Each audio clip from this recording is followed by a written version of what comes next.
पांडे जी इधर रुके। तो बोले यस सर। बोले आप अपना झारखंड को मिटा के जाइए।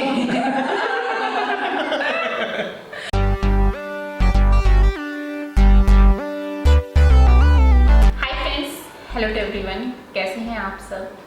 तो आज मेरे साथ में है हमारे स्कूल से अनूप पांडे सर, जो कि टीजीटी आर्ट एंड क्राफ्ट की पोस्ट पे कार्यरत हैं।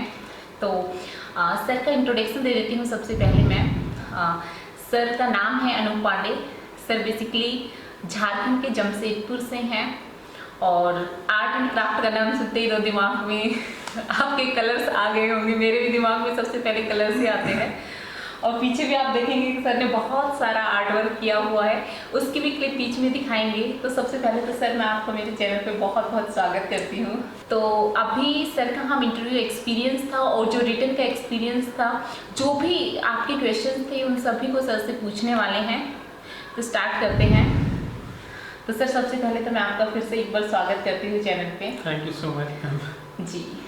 तो सर थोड़ा सा आप अपने बारे में बता दीजिए। बेसिकली मैं जमशेदपुर से बिलोंग करता हूँ। वहीं में पला बड़ा, वहीं पे अपनी फर्स्ट जो पढ़ाई हुई है वहीं से स्टार्ट हुआ है मेरा।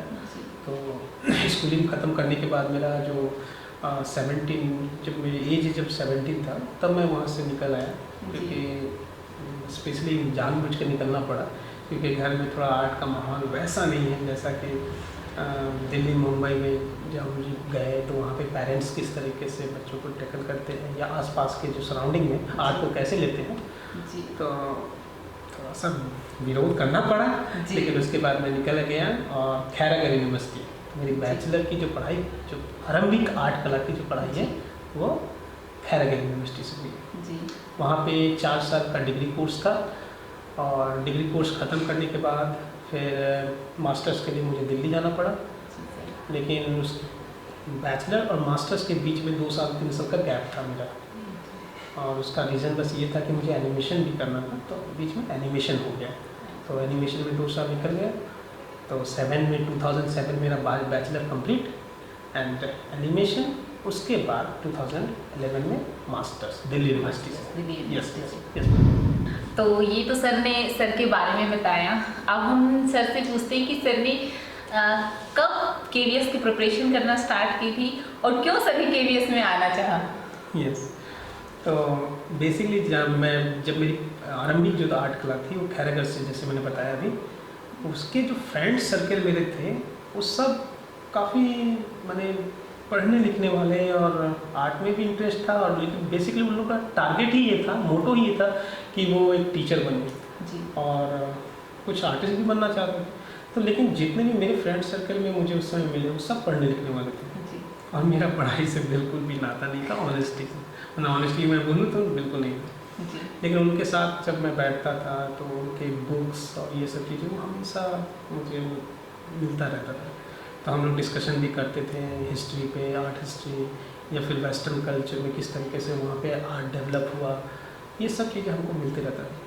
तो धीरे धीरे करके फिर मेरा भी इंटरेस्ट आया, लेकिन जॉब उस समय तक मेरे मन में बिल्कुल भी नहीं था। जब मैं मास्टर्स कर रहा था तो पढ़ाई तो धीरे धीरे चल ही रही थी स्मूथली, लेकिन मास्टर्स करने के बाद मुझे लगा कि नहीं, थोड़ा फाइनेंशियली घर का भी प्रेशर बहुत ज़्यादा आ रहा है और उसमें आपको थोड़ा सा स्टैंड लेना पड़ेगा अपने लिए। तो फिर मैं बोला कि ऐसा करते हैं कि आर्ट करना और आर्टिस्ट बनना एक साइड रखते हैं, साथ साथ में अगर हमें मिलता है तो ये बेस्ट है हमारे लिए कि हम साइड में अपना आर्ट को रखें और हम स्टैंड लेने के लिए हम जरूर कर सकते हैं इसको। तो फिर मैं थोड़ा सीरियस हो गया। उसके बाद 2013 के बाद थोड़ा सा सीरियस हो गया था मैं, और बीच बीच में कभी भी ऐसा हुआ कुछ बुक्स ले लिए, पढ़ रहे हैं। नेट के भले मैं नेट का क्वालिफाई नहीं किया क्योंकि उतना ज़्यादा मैं पढ़ने लिखने वाला नहीं था, लेकिन फिर भी प्रिपरेशन मैं सोचा कि नेट के जैसा करते हैं और अगर क्लियर हो गया तो ठीक है, नहीं तो मैं अपना जो केंद्रीय विद्यालय है या फिर DSSB है इनके लिए तैयारी कर लूँगा। तो बैठ के ऐसे धीरे धीरे करके होता चला गया। तो उस समय में कुछ अच्छे फ्रेंड सर्कल का भी हम लोग का एक ग्रुप बन गया था जहाँ हम लोग स्टडी करते थे। तो यहाँ से सर ने केवीएस की प्रिपरेशन करना स्टार्ट की। अब सर कौन कौन जैसे कि सबसे बड़ा क्वेश्चन यही होता है कि कौन इसके लिए फॉर्म अप्लाई कर सकता है, मीन जो इसका एलिजिबिलिटी क्राइटेरिया है वो क्या है? यस मैम, बेसिकली इसमें नेट की ज़रूरत नहीं है, फर्स्ट जी बीएड की ज़रूरत नहीं है, जी है ना, सीटेट की ज़रूरत नहीं है। जी तो इस तरीके से कुछ नहीं, अगर आपके पास डिग्री है जी बेस्ट है कि अगर आप कहीं से आर्ट का डिग्री कोर्स करें तो बेस्ट है, नहीं तो 5 ईयर का डिप्लोमा भी चलेगा। लेकिन मैंने जहाँ तक ऑब्जर्व किया है इंटरव्यूज़ में, तो उन्होंने डिग्री वाले लोग को थोड़ा ज़्यादा प्राथमिकता दिया है। यस, डिग्री वाले, क्योंकि वो जो डिग्री होता है वो कंटिन्यू, जो आर्टिस्ट है उसमें कंटिन्यू काम किया हुआ रहता है। जी सर। तो ये एक साइकोलॉजी भी बनता है कि हम डिग्री को लें, डिप्लोमा को थोड़ा सा। लेकिन मैं ये नहीं बोल रहा हूँ कि डिप्लोमा नहीं करें, डिप्लोमा भी करें, अगर जो आप नहीं कर पा रहे हैं डिग्री तो कर लें डिप्लोमा, कोई प्रॉब्लम नहीं है। तो मीन्स ये हुआ कि जिनके पास 5 ईयर का डिप्लोमा है पेंटिंग में, Yes. ड्राइंग में, Yes. विजुअल आर्ट में, Yes, ma'am. ग्राफिक्स में, ग्राफिक स्कल्पचर में कर सकते हैं, ग्राफिक में कर सकते हैं, डिज़ाइन में भी कर सकते हैं, अप्लाइड आर्ट को भी उन लोग लेते हैं, तो सब हमारी विजुअल आर्ट में आता है, और पेंटिंग तो वो अप्लाई कर सकते हैं। Yes, ना बिल्कुल। सीटेट की ज़रूरत है ना ही बीएड की बीएड की ज़रूरत ज़रूरत नहीं है, बिल्कुल भी नहीं ज़रूरत है, लेकिन डिग्री रहे तो बेस्ट है। है। जी, अब ये तो हमारा एलिजिबिलिटी क्राइटेरिया होगा सर। उसके बाद नेक्स्ट क्वेश्चन ये आता है, क्योंकि बाकी जो एग्ज़ाम्स होते हैं जैसे कि टीजीटी के जितने भी बाकी एग्ज़ाम्स उसमें सब्जेक्ट स्पेसिफिक पार्ट नहीं होता है, बट आपके में और जो फिजिकल एजुकेशन है उसमें सब्जेक्ट स्पेसिफिक पार्ट होता है। Yes. तो जो सब्जेक्ट स्पेसिफिक वाला पोर्शन है उसकी हमें प्रिपरेशन कैसे करनी चाहिए और कौन कौन सी बुक्स से करनी चाहिए, जहाँ तक आपके आइडियाज़ हैं? ओके, सबसे पहले आप ये देखिए कि जो भी आप आर्ट की जो तैयारी कर रहे हैं उसमें अच्छा रहेगा कि आप थोड़ा सा एडवांस की तैयारी करें। एडवांस जैसे नेट लेवल की थोड़ी सी तैयारी रखें आप अपने पास, जी और बहुत सारे बुक्स हैं जो आप तो लिंक शेयर कर देंगे मेरे बताने पर बाद में, जी तो वो सब भी शेयर कर दीजिएगा। और इसी तरीके से ही, ज़्यादा नहीं, लेकिन सबसे ज़्यादा इम्पॉर्टेंट है कि आप ज़्यादा फोकस नहीं कर लेना है जॉब के लिए, क्योंकि आर्टिस्ट है जी, आप विजुअल आर्टिस्ट हैं, राइट, बिल्कुल, आप विजुअल आर्टिस्ट है, या गेम का है तो गेम में परफेक्शन चाहिए होता है, तो ये सब इंटरव्यूज़ में काम होता है। लेकिन यहाँ आपकी थ्योरी पेपर है तो आप जनरली अगर आप कोई भी थ्योरी भी आप उठाते हैं तो उससे भी हो जाता है। जैसे नेट के लिए आप उठा लिए, KBS के बहुत सारे क्वेश्चन पैटर्न आप देख लीजिए किस तरीके का क्वेश्चन पैटर्न आता है। अच्छा रहेगा कि आप इंडियन आर्ट हिस्ट्री को थोड़ा फॉलो करें, वेस्टर्न को थोड़ा सा आप रिलैक्स करें। हाँ, क्योंकि DSS भी, और मैंने जो नोटिस किया है DSS भी और आपका केंद्रीय विद्यालय में वेस्टर्न फिलॉसफी और थ्योरीज को थोड़ा सा दबाया जाता है। हाँ, और नेट में ओपन कर देता है ना, पूरा ओपन कर देता है वेस्टर्न और इंडियन सब चीज़ों के लिए, अब वहाँ पे ओपन करते हैं। बट इसके लिए काफ़ी है, आप इंडियन आर्ट हिस्ट्री पढ़िए, और वो कोई भी बुक से आप कर सकते हैं। बहुत सारे बच्चे ऐसे भी मैंने मिले, मुझे बाद में मेरे टीचर्स भी मिले, उन लोग बोलते हैं कि मुझे क्या पढ़ना है क्या नहीं पढ़ना है। जरूरी नहीं, आप जो आपको लगता है आर्ट से रिलेटेड आप पढ़ते जाइए, पता नहीं कहाँ से आए। जी, तो सर के अकॉर्डिंग जो इंडियन आर्ट हिस्ट्री है उस पर Yes. ज़्यादा फोकस करना है, ना कि हमें वेस्टर्न कल्चर तो हम फॉलो कर रहे हैं लेकिन वेस्टर्न हिस्ट्री को फॉलो नहीं करना है, सिर्फ इंडियन वाले पे ज़्यादा फोकस करना है। और सर ने एक बात और बताई कि हमें जो KVS और DSS के प्रीवियस ईयर के पेपर्स हैं उनको एनालाइज करना है, थोड़ा सा एनालाइज करना है, प्रीवियस ईयर किस तरह के पैटर्न, कभी कभी बार बार वो आ जाता है जी। या फिर उससे रिलेटेड आ जाता है। जी तो मैं ये नहीं बोल रहा हूँ, फिर से बोल रहा हूँ कि वेस्टर्न कल्चर को नहीं पढ़ना, ऐसा नहीं है। मैं इसलिए बोला कि थोड़ा हाई एडवांस, जब आप नेट की तैयारी करते हैं तो आप वेस्टर्न भी देख रहे हैं, इंडियन भी देख रहे हैं, और स्कल्पचर भी देख रहे हैं, पेंटिंग्स भी देख रहे हैं, ग्राफिक्स भी देख रहे हैं, और फोटोग्राफी भी देख रहे हैं। तो आप नेट लेवल की, मैं नेट लेवल की तैयारी कर रहा था, मैंने बताया, तो मैं इंडियन को नहीं फॉलो कर रहा था कि इंडियन आर्ट हिस्ट्री। लेकिन मैं अगर बोल रहा हूँ कोई करना चाहता है तो वो इंडियन आर्ट हिस्ट्री को भी देख लेंगे तो चल जाएगा। तो ऐसे आप प्रिपरेशन कर सकते हैं। तो ये प्रिपरेशन वाली स्टेज भी क्लियर हो जाती है, और उसके बाद जो कहानी शुरू होती है वो इंटरव्यू पे आके रुक जाती है कि कैसे इंटरव्यू की प्रिपरेशन करें कैसे ना करें। वो अलग बातें हैं। हम यहाँ पे सर का जो इंटरव्यू एक्सपीरियंस था कि इंटरव्यू के टाइम सर से क्या क्या क्वेश्चंस किए गए वो सब पूछेंगे। तो सर जब रिटर्न क्लियर हो गया था उसके बाद जो इंटरव्यू का कॉल आया, तो आपका इंटरव्यू वेन्यू कहाँ पे था सर? मैम मेरा था कैलकाटा में था, केंद्रीय विद्यालय में ही था। जी सर। कैलकाटा के ही केंद्रीय विद्यालय, सॉल्ट लेक शायद, मेरे ख्याल से सॉल्ट लेक था जी सर। वहीं के केंद्रीय में। हाँ जी। तो जब आप इंटरव्यू के लिए गए सर, तो तो फर्स्ट ऑफ ऑल तो आप कैरी क्या करके गए थे, मतलब क्या पहन के गए थे आप, क्योंकि आर्टिस्ट हैं। yes, ये बहुत बड़ा क्वेश्चन है एक्चुअली। देखिए मैं क्या हुआ, वहाँ थोड़ी सी मतलब थोड़ा स्मार्टनेस तो चाहिए। कैसा स्मार्टनेस, मतलब कि आपको क्या पहनना है क्या नहीं पहनना है इसके बारे में। तो आप फॉर्मल नहीं, मैंने फॉर्मल ड्रेस ही रखी है। मैं जो पहना था वो फॉर्मल ड्रेस था, वाइट पैंट, वाइट शर्ट और ग्रे पैंट था जी। और नॉर्मल में मैं जस्ट इंटरव्यू के पास पहुंचा था। और लेकिन हाँ, एक चीज़ मैंने पहले से माइंड में कवर कर लिया था कि जॉब मिला तो ठीक, नहीं मिला तो भी मेरा चल रहा है, सो चलने दें। तो ये मेरा पहले से डिसाइड था।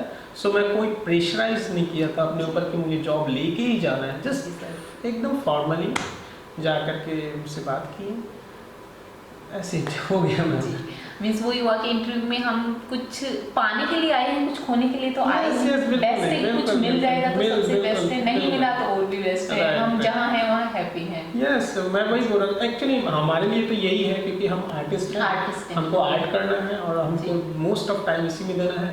आपको इससे बहुत सारे जॉब भी मिलते हैं आर्ट से, जैसे आप डिज़ाइनिंग में कर सकते हैं, एनिमेशन में भी मैंने किया था, उसमें भी जॉब मुझे मिल रहा था, छोटा मोटा जॉब ही मिले लेकिन मिल रहा था। लेकिन इसके लिए पूरा ऐसा नहीं था कि टारगेट भी मुझे करना है कि मुझे जॉब ही करनी है। ये मेरा। तो सर जब आप इंटरव्यू में पहुंच जाते हैं और जब आपका इंटरव्यू स्टार्ट होता है तो इंटरव्यू के अंदर जहां पैनल में जाने के बाद आपके साथ क्या क्या सिचुएशन हुई, आपने उनको कैसे फेस किया, आपसे किस टाइप के क्वेश्चंस किए गए और आपने कैसे रिप्लाई किया, थोड़ा उनके बारे में बताइए। पहले तो मैं जस्ट एंटर किया तो मुझे लगा कि 2-3 लोग होंगे, लेकिन ऐसा नहीं था, बहुत सारे थे, लगभग कम 7-8 थे उसमें, जिसमें मुझे लग रहा था एक साइकोलॉजिस्ट भी होते हैं शायद कॉर्नर पे बैठी थी। मुझे बाद में पता चला जो उन्होंने लास्ट तक मुझसे कोई सवाल ही नहीं किया। जो मुझे देख रही थी, मैं फर्स्ट टाइम उसको देखा एक बार और उसके बाद देखने का मन ही नहीं किया। मैं ऐसे ही उनको नहीं देखो, अवॉइड करो कि उनको नहीं देखना है क्योंकि बहुत अजीब था वो। तो फर्स्ट वो था, उनके सामने में एक KVS के ही सीनियर सिटीजन में था, उनका रिटायरमेंट हो गया था, तो काफ़ी सीनियर, लगभग 80 ईयर्स के होंगे। तो उनके तरफ से बहुत ही मैच्योर क्वेश्चंस आ रहे थे, मतलब ऐसा नहीं कि इजी आप क्वेश्चंस कर रहे हैं और आप उसका इजीली आंसर दे रहे हैं, और ट्रिकी क्वेश्चंस, और स्पेशली पूरे काम को दिखा गया कि आपके काम क्या है, आपके बायोडाटा क्या है, और पूरी चीज़ें उन्होंने एनालाइज किया। उसके बाद सीट बैठने के लिए उन्होंने कहा और मैंने क्या किया कि उनको सारे पोर्टफोलियो मैंने अपने सबको दे दिए। उनका रीज़न मुझे जैसा लगा कि इनको दे देने से ये इंगेज हो जाएंगे जी, है ना। पोर्टफोलियो दे देंगे तो उनके पास टाइम मिल जाएगा और मुझे भी रिलैक्स करने का थोड़ा समय मिल जाएगा। तो वो दे दिया, वो देख रहे थे। उसके बाद फिर क्वेश्चंस आना शुरू होता है जिसमें से बताना अच्छा रहेगा कि एक ट्रिकी क्वेश्चन था कि उन्होंने बोला कि ये काम आपके एब्स्ट्रैक्शन है, प्योर एब्स्ट्रैक्शन की तरफ आपका फॉर्म जा रहा है, सो काफ़ी कॉन्टेम्प्रेरी है और एब्स्ट्रैक्शन है, तो आप ये बच्चों को कैसे पढ़ाएंगे। जी सर। तो ये बहुत ही ट्रिकी लगा मुझे क्वेश्चन। तो उसी समय मेरे पास आंसर रहता है कि ये मैं बच्चों को नहीं पढ़ाऊँगा एब्स्ट्रैक्ट जी, बच्चों को मुझे एब्स्ट्रैक्ट नहीं पढ़ाना है। तो बोला ये कैसे पॉसिबल, आपको तो एब्स्ट्रैक्ट पढ़ाना होगा। बोला नहीं सर, अगर KVS के टर्म्स और कंडीशन में अगर एब्स्ट्रैक्ट आर्ट आता है तो मैं ज़रूर पढ़ाऊँगा, लेकिन उसमें नहीं है ये, तो हम KVS के अंडर में काम करेंगे। अगर क्योंकि बच्चे भी उतने एडवांस नहीं मिलेंगे, है ना, जो मेरा प्लेटफॉर्म है वो एब्स्ट्रैक्शन की तरफ से बच्चे का नहीं है, तो उनको पढ़ाने की ज़रूरत नहीं है। लेकिन अगर कोई बच्चा ऐसा एक्स्ट्रा टैलेंटेड है ना, तो बहुत ज़्यादा टैलेंटेड है, तो वो मुझसे अगर सवाल करेगा ये एब्स्ट्रैक्ट के बारे में तो मैं पर्सनली उसको समझा दूँगा, नहीं तो मेरा रेगुलर जो रूटीन है मैं उसके हिसाब से पढ़ाऊँगा। तो काफ़ी थोड़ा अच्छा लगा, उनको भी अच्छा लगा, तो स्माइल पता चल जाता है इससे। तो इसी तरीके का 2-4 क्वेश्चंस थे, बहुत ट्रिकी थे, तो ऐसे ही था मैं थोड़ा। 1-2 क्वेश्चंस और आ रहे हो तो सर आपके माइंड में थोड़ा बता दो, क्योंकि सबको हेल्प मिल जाएगी। यस। उसमें से एक ये भी था कि उन्होंने बोला कि आप बिलोंग कहाँ से करते हैं, तो बोला जमशेदपुर से। तो मुझे बताइए कि जमशेदपुर के मतलब जो उनका है मुंबई में जो जमशेदपुर से रिलेटेड कोई भी आर्ट ऑब्जेक्ट या कुछ इस तरीके से कोई भी घटना या फिर कहीं पे कुछ भी चीज़ था, तो मैंने बोला यस। MF हुसैन को काफ़ी प्रमोट किया गया था टाटा स्टील की तरफ से, तो अब बताइए उनका नाम बताइए। तो मैंने बोला सॉरी सर मुझे नहीं पता क्योंकि ये लंबा हो जाता है। तो मैंने बोला सॉरी सर मुझे नहीं पता। ओके कोई बात नहीं। तो इस तरीके से पुटअप किया गया। फिर से एक ऐसा था कि अच्छा ठीक है मुझे काम तो आपके बहुत अच्छे लगे, आप कुछ बना के मुझे दिखाइए।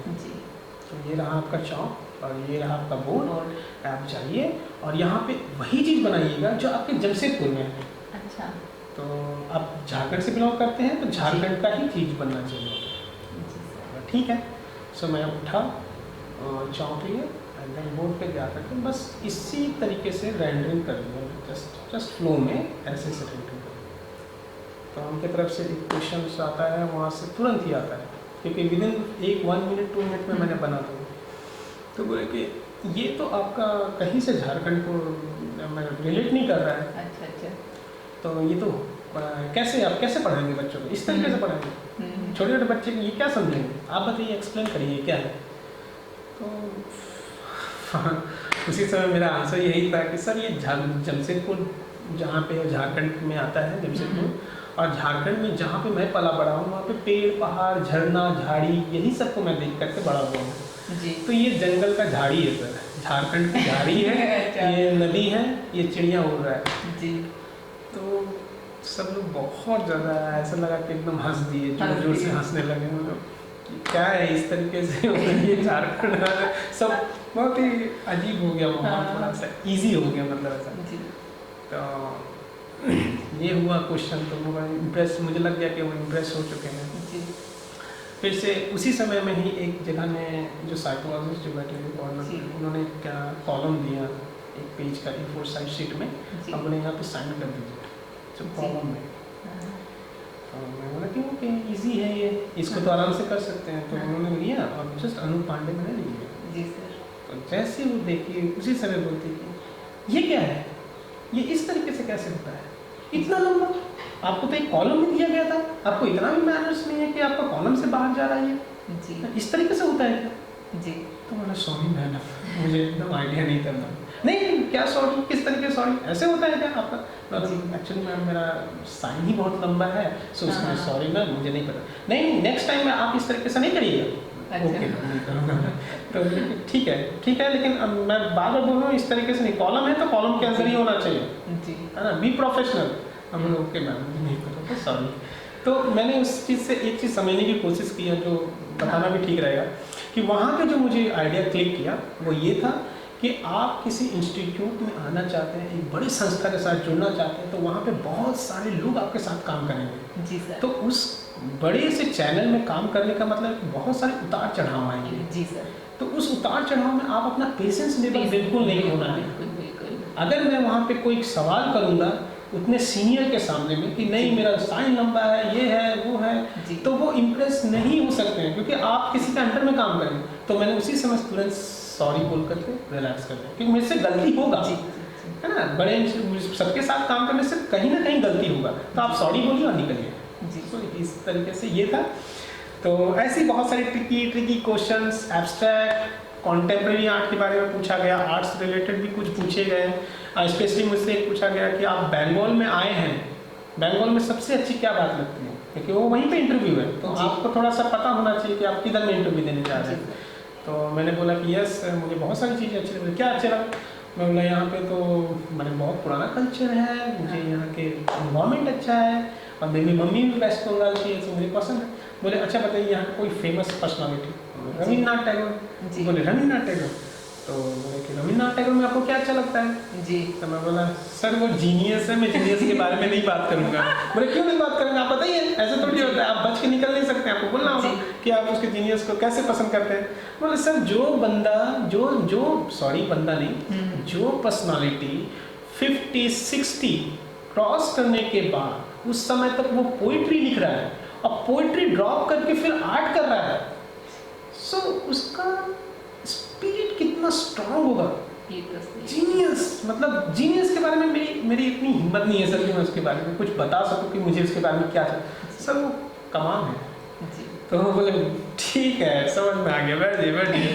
फिर उसके बाद जज बोले कि ठीक है आपका इंटरव्यू हो गया। सो सबसे लंबा इंटरव्यू था मेरा, 45 मिनट्स का, लगभग 45 मिनट, हाफ एन आवर से 45, क्योंकि आंसर्स पे आंसर्स, क्वेश्चन आंसर्स हो रहे थे।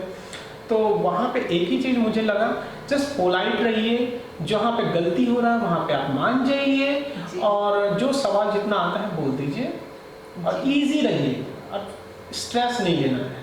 जस्ट आपके परिवार के सदस्य बैठे होंगे, आप उसके साथ इंटरटेन कर रहे हैं। तो जाने के समय में जब चले गए तो बोले कि पांडे जी इधर रुके। तो बोले यस सर। बोले आप अपना झारखंड को मिटा के जाइए। आपने झारखंड को मिटाया नहीं। तो जोर जोर से हंसने लग गए सब, और बोले ठीक है, ऑल द बेस्ट सब लोग बोले एक बार। तो मैं समझ में आ गया था कि हाँ मेरा क्लियर हो सकता है। जी सर। बहुत ज़्यादा चांसेस था। सो अमेजिंग बात ये था कि मैं इतना केयरलेस पर्सन हूँ, बोलने में शर्म नहीं आता मुझे, बहुत केयरलेस पर्सन था। थ्योरी जो निकाला था, थ्योरी का जो रिटर्न, थ्योरी से भी जब मैं फॉर्म अप्लाई किया था तो भी मेरे फ्रेंड ने मुझे हेल्प किया था, शशिकांत करके, उसने मुझे हेल्प किया था। वो देने के लिए जा रहा था फॉर्म सबमिट करने के लिए, तो मेरा भी नहीं करके उसने भी, हम दोनों मिलकर के कर दिया। उस समय वो हेल्प किया था। फिर सेकंड फ्रेंड मेरा अश्विन करके था, उसने मुझे, मेरा रिटर्न क्वालिफाई हो गया था, उसके थ्रू से पता चला था। थर्ड, मेरा मोबाइल हैंग हो गया था, ख़राब हो चुका था। जब मेरा इंटरव्यू क्लियर हो गया तो 2 दिन से मेरे फ्रेंड लोग मुझे खोज रहे थे, और मुझे पता नहीं था कि मेरा जॉब हो चुका है। तो उसके बाद उसके थ्रू से मुझे मम्मी लोग, सब लोग प्रेशर दे करके कहाँ है लोग, कहाँ है। फिर बाद में पता चला तो मेरा कि अभी मेरा सिलेक्शन हो चुका है, मुझे पता भी नहीं था। जी। सो मैं इसलिए बोल रहा हूँ कि ज़्यादा स्ट्रेस नहीं लेना है, इंजॉय करिए, आर्ट को भी इंजॉय करिए, खुद में भी इंजॉय करिए, बस इंजॉय करना है। जी, ये था सर का इंटरव्यू एक्सपीरियंस। देख लिया आपने एक आर्टिस्ट के रंग। आई होप आपको बहुत कुछ सीखने को मिला होगा सर के इंटरव्यू एक्सपीरियंस से। तो सर मैं आपका बहुत बहुत थैंक यू करती हूँ, अपनी वैल्यूएबल चीज़ें आपने शेयर की और अपना टाइम निकाला। तो वीडियो को लाइक कर देना, शेयर कर देना, और हाँ चैनल को सब्सक्राइब भी कर देना। मिलते हैं नए वीडियो में, तब तक के लिए जय हिंद, जय भारत, जय हरियाणा। बेटी बचाओ, बेटी पढ़ाओ, बेटी को आगे बढ़ाओ।